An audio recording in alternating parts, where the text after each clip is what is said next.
Even didn't know how long he had been lying there, with his arms crossed on his chest, and the sandalwood incense burning his nostrils. To him it seemed as if the flow of time had slowed down, or didn't exist altogether. And even if he could hear the clanging of what appeared to be dishes in the next room, he hadn't moved much since he lost his sight, and the seer had led him to a bed.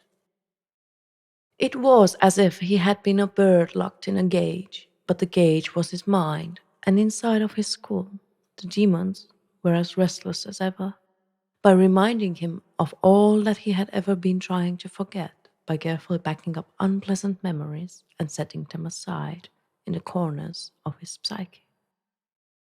For him, it was easier to deal with the pain caused by life by denying it rather than spending time on dissecting his wounds and analyzing his past.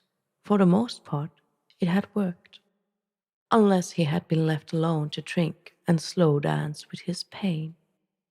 It puzzled him how calm and collected he had become through the years, perhaps not caring. There was no eruption of anger in response to becoming blind, or the seer claiming to be his long lost father. Instead, he fell silent and kept feeling the rush of melancholy brought on by his thoughts. He didn't believe that he would ever emotionally be healed, but maybe the seer was right. He had to look within, and in his past days he had no other option than to be locked up with himself.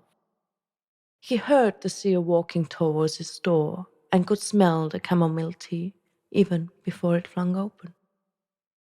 Here, my boy, have a drink, and maybe we can talk after.